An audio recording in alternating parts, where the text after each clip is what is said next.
Plant-Based Rich podcast. I'm joined here today with Giacomo Marchese and Dani Taylor. Giacomo is co-founder of plantbuilt.com, and both Giacomo and Dani are co-founders of veganproteins.com. They also collaborate often with my best vegan friend, Robert Cheeke. I'm really looking forward to the interview, as I met them a few times at some veg fests and wanted to connect. Welcome, Giacomo and Dani. Giacomo, how did you get into coaching? I stumbled into coaching, but it wasn't completely by surprise. I got into fitness at a very young age.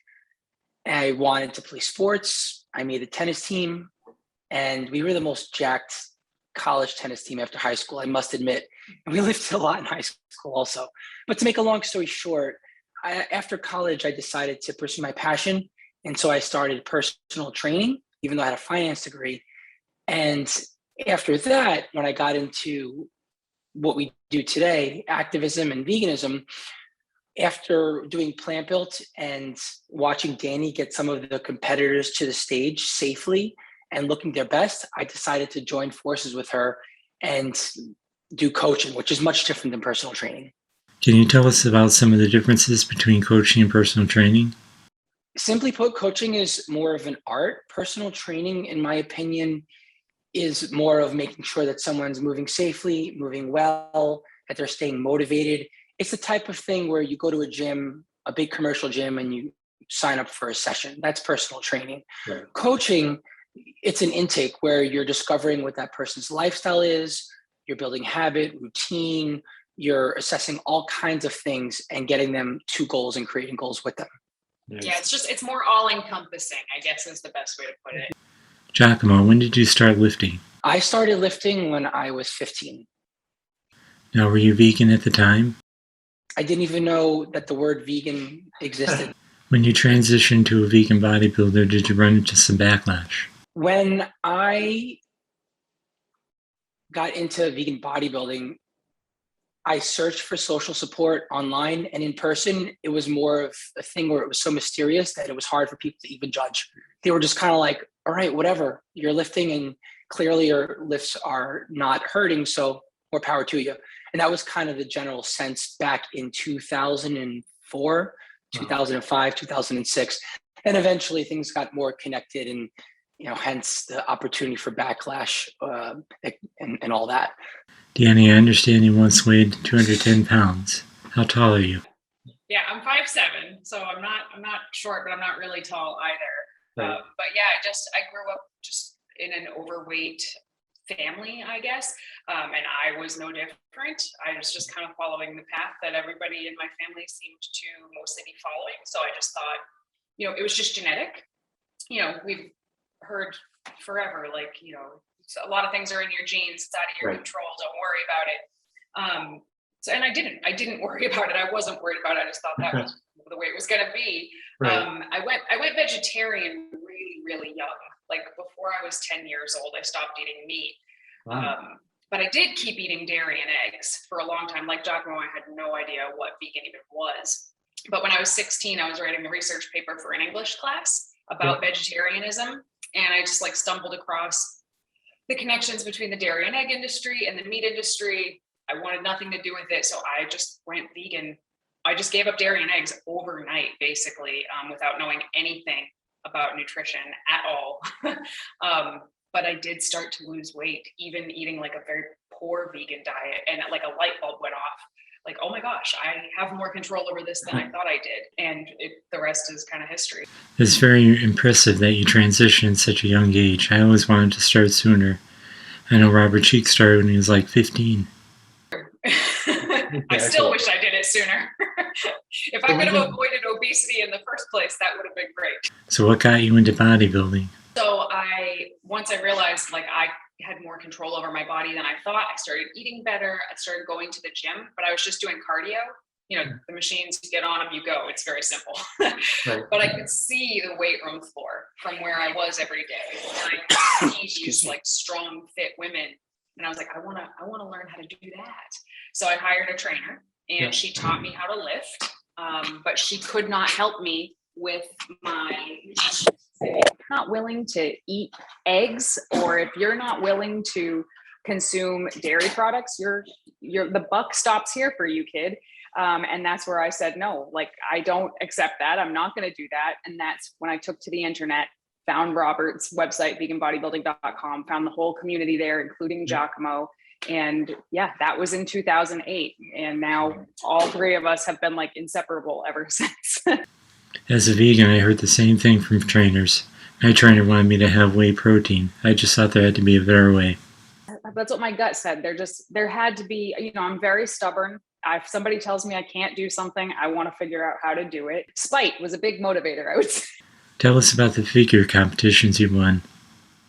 So I'm a little bit of a nerd, and I was so obsessed with learning about nutrition and, spending so much time with Giacomo and Robert and others that were also competitive bodybuilders. Not to throw any shade at any of them, but I would watch some of the things they would do and say, like, that doesn't make sense. There's got to be a better way to get in contest shape.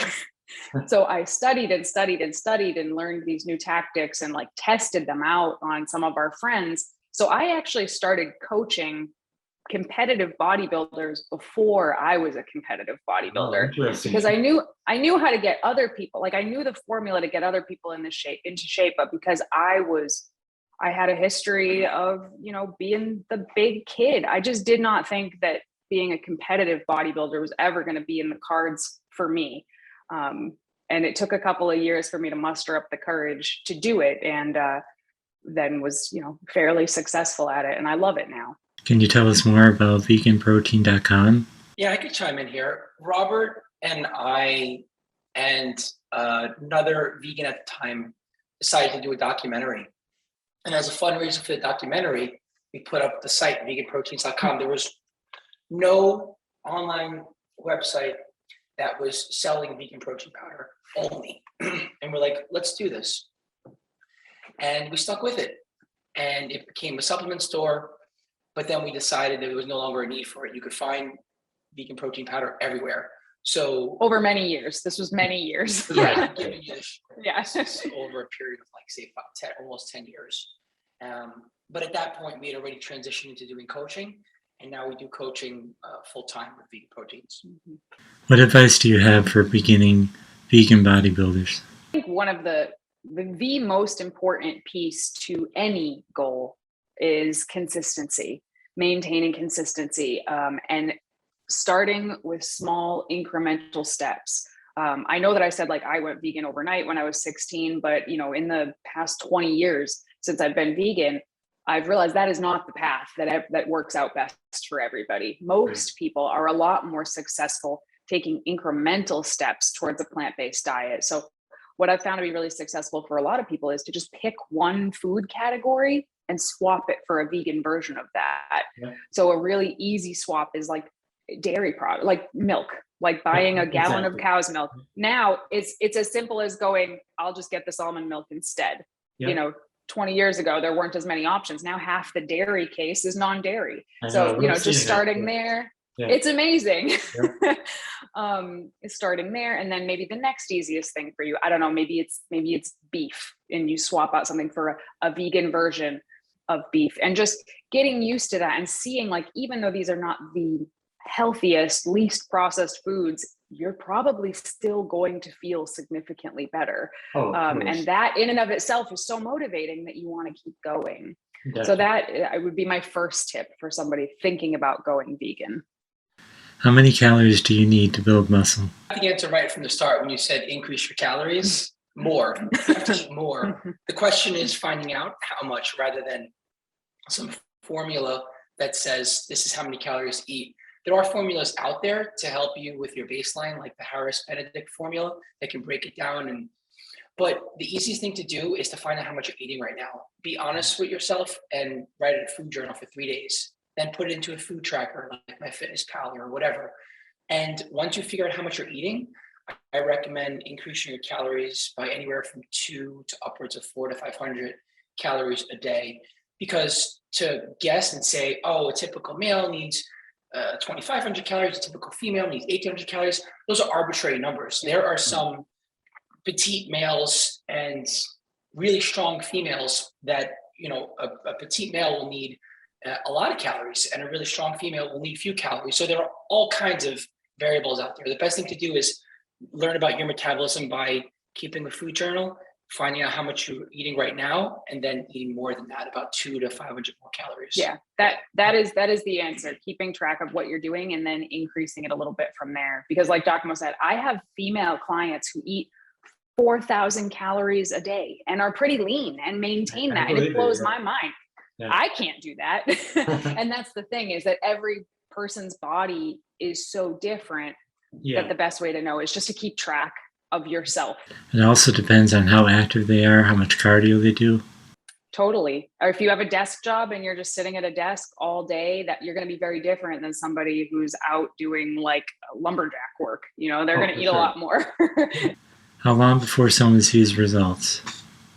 I think this depends on what the goal is. If someone's goal is fat loss or weight loss, I think you can see results like every month. I think you should be able to like snap a picture and step on the scale and literally be able to see the results happening over time every month. But when it comes to a muscle building goal, it is so much slower. It's slower. It's harder to see. Like, you take the pictures, you step on the scale, you write it down, you're like, huh. But when it comes to muscle building, one of the number one things that we look for to see if someone is making progress is, are you getting stronger in the gym? Because some of the other factors are so hard for you to see on yourself with the naked eye, but you can tell when you're getting a couple more reps or a couple more pounds at the gym, and you're building muscle if that's going on. So, we say building muscle is like watching paint dry. What are some of the common myths you've heard about vegan bodybuilders? I think that's the low-hanging fruit right there, is where do you get your protein? And the number one question. And it's been debunked so many times, and it's just going to keep popping up time and time again. Seitan, tofu, beans, greens, you get a good amount of protein, excuse me, just by eating healthy. And then you focus on protein-dense plant-based foods. I also like the fact that you can make your own plant-based meats at home. Can't say the same for an omnivorous diet. It's nice to actually be able to control that and change the taste, change the texture, and it's fun to cook, right? Yeah. So there are other myths, but I think it's more heckling, like making fun of vegans. Whether there's a whole it's a sexist thing, so it's kind of annoying, but it's like, if you don't eat meat, you're not manly. And that's kind of ridiculous when you really think about it. Like, what kind of man kills an animal? Like, that doesn't make you manly. Look at the large animals like gorillas. They don't eat much meat. Yeah, it is. That is a big one in the fitness community, is that, all the big bodybuilders are eating all the, more meat, give me more meat. So when they, when we go out to fitness, like we've seen you at a couple of fitness events, I believe, when we've been there, when they see some of the athletes behind the booth, people are like, oh, wow, you did that with plants. So, these myths do still exist, but I think that if there are enough people out there walking the walk and living by example, I do think these myths are starting to die back a little bit, which is great. Sure. Movies like The Game Changers have also worked to change perceptions. Yeah, I think so too. Yeah. What are some of the biggest mistakes you've seen beginning bodybuilders make? Beginner bodybuilders, the number one mistake that new lifters make is that they get excited and they want to do it all at once. So they're in the gym 5 to 6 days a week for 1 to 2 hours a session. They want to do it all.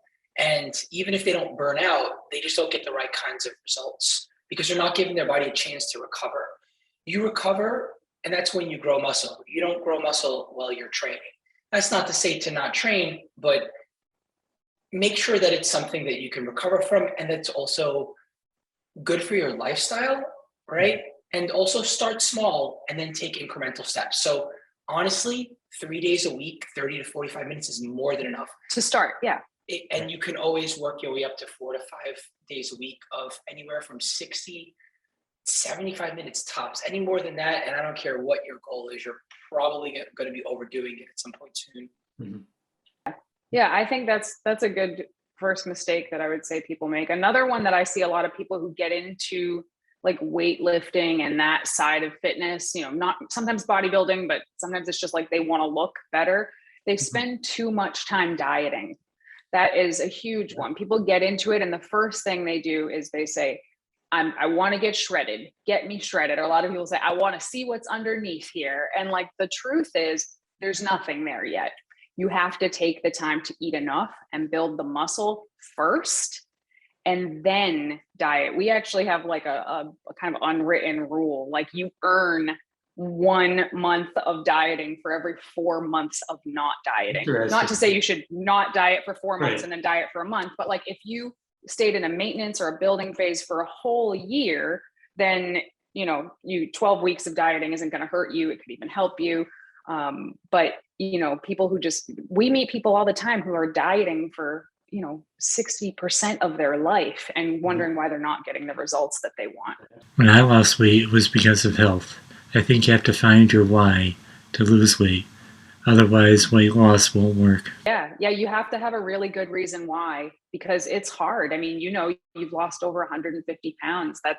There's no way to put, that's hard work. That's hard work every day for a long time. You better have a good reason, because there's going to be a voice in your head saying, just give up, it'll be easier. What do you eat prior to your workout?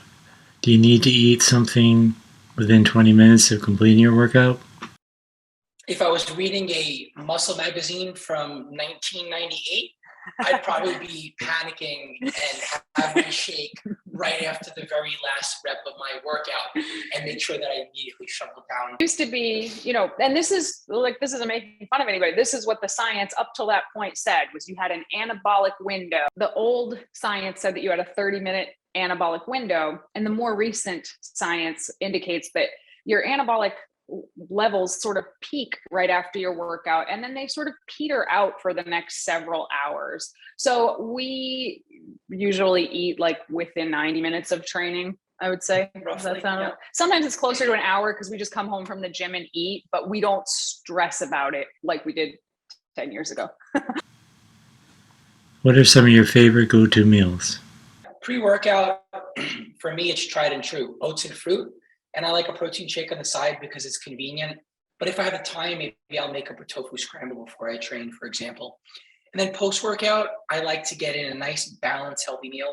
So we're looking at greens, usually dark green leafies for me, and some sort of grain or potato, so like a starchy carb, for example, and then a protein source like seitan or tofu or whatever. Giacomo, it's good to hear that you eat soy with all the misconceptions out there. I go on rants about that particular topic all the time, actually, because what I find, this is very interesting, most of the people who want to talk about the phytoestrogens in soy are the same people who are consuming actual estrogenic secretion. It's great. That to me, it's the craziest thing, but it's not a lot of foods we eat, like coffee, beer, flax. There's phytoestrogens in a ton of food that we eat, but for some reason, soy is just the thing that we keep talking about. Dani, what are your favorite meals?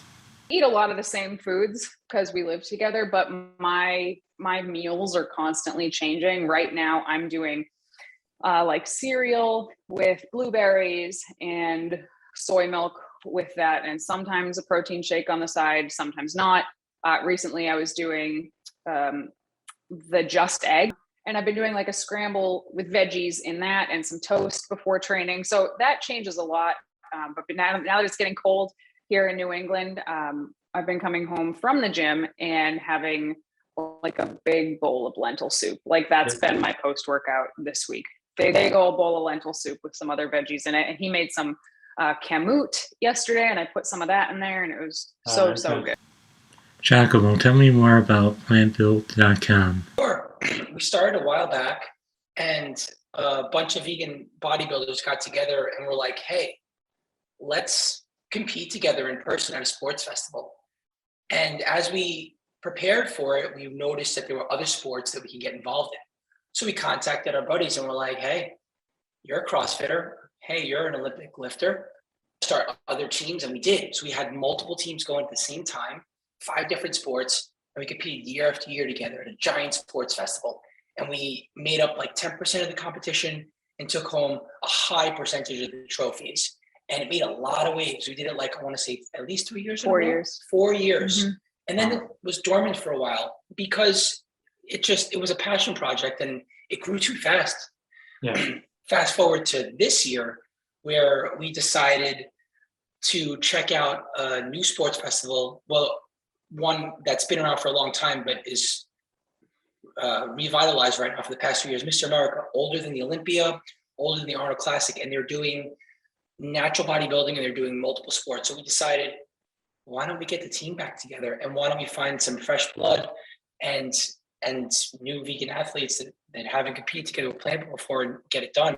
So the goal right now is next year to do Plant Built together again in person in October at Mr. America in 2022. Yeah, under the Vegan Strong umbrella. Yeah. So Vegan Strong is going to kind of help us piece all of this together and make it work for 2022. And it should be really cool.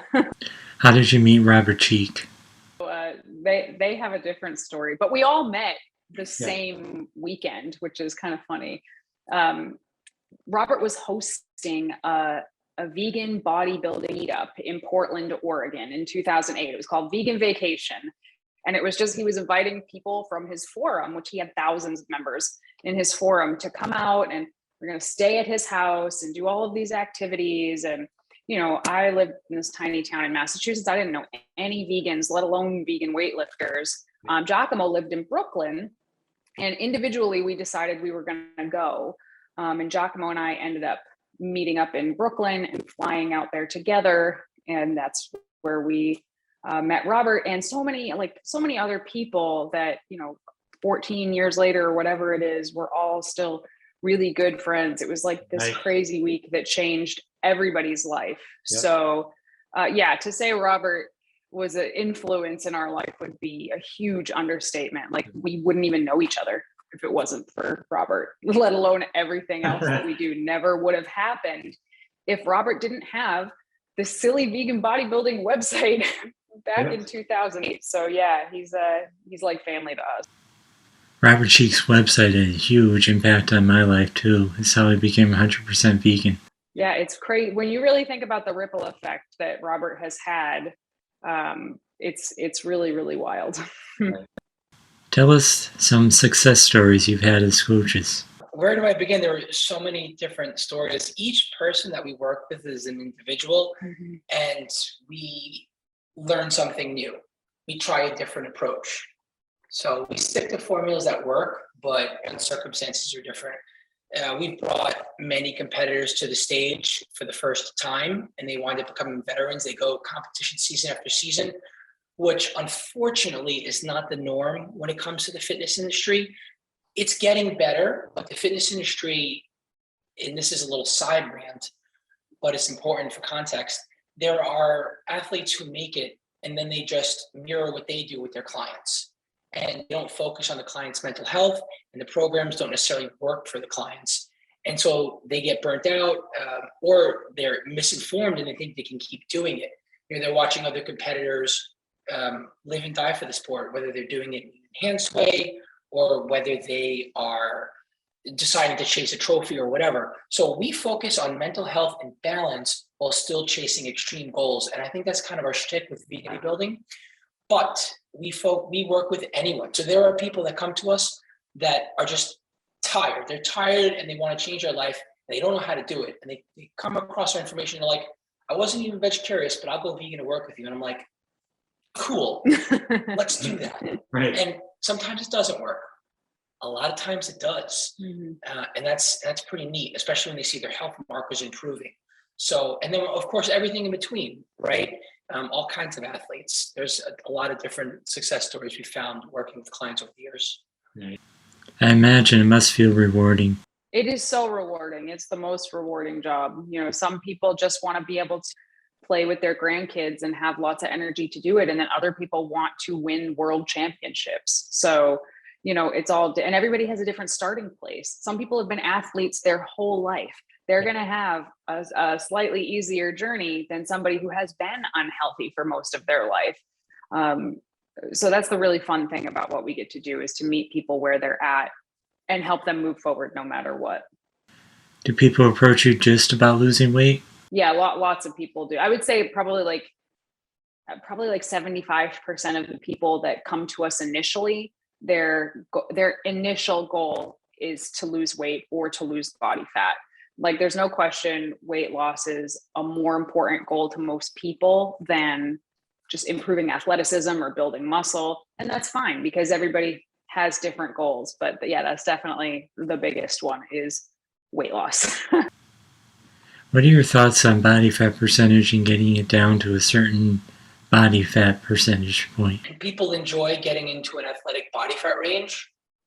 And I feel like when you start to get to the more aggressive end of an athletic body fat range, it can compromise performance, especially if you live there for a while. And it can also be a little painful from a hunger-based standpoint, and also just to be in a leaner body. We don't realize that the way we look isn't necessarily the way we feel. We might feel good about our body image, but we might feel like crap because we're on the leaner side, and it's affecting our energy and our focus, et cetera, et cetera. So I think in general, it's nice to prove to yourself that you can get into an athletic body fat range and feel confident, take control of your body image and how you feel about yourself, and then start to think about what your long-term strategy is. Take me, for example. I'll use myself as a working model here. I've been lifting for a very long time. I intentionally stay out of an athletic body fat range for years at a time so that I can put on muscle. It's uncomfortable. It requires effort, but I do it because without doing that, at this point in my life, I probably won't put on much muscle. So there's benefit to staying on the not so lean side too.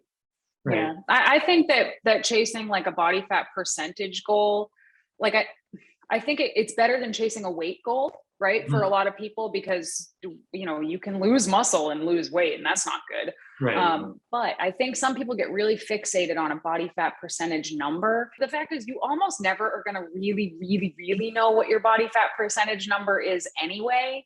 So I say kind of relax about it a little bit. You can get a best guess. So a lot of people are like, what do you think of those floor scales, right, that tell you your body fat percentage? And I say, well, you're not going to get an accurate number out of that scale. But if the number's going up, your body fat's probably going up. If it's going down, your body fat's probably going down. Right. So it's good to tell what direction you're moving. But if you're married to a certain number, you're going to drive yourself crazy. How does someone sign up for coaching, or how did they get in touch with you? Yeah, so there's actually a couple of resources. So if you're looking for just like articles and recipes and workouts, veganstrong.com, fantastic resource for that. And hopefully we'll be back on the road again soon when the pandemic chills out. But if anybody's interested in coaching from us specifically, going to veganproteins.com, we have a coaching button, and you can apply for one-on-one coaching, or you can look at some of the courses that we have up there, or you can just shoot us an email if you have a question about anything. And all of that is at veganproteins.com. Check out the merchandise too. I have a similar shirt as Giacomo, and I love wearing it at the gym. Yeah, he wore that to the gym today, actually. I just threw this on to hop on the call, but he wore that to the gym for real today.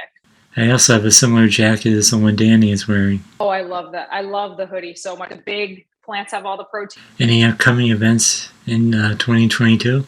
Well, I've tentative things on the Vegan Strong schedule right now. Stuff that's around these parts.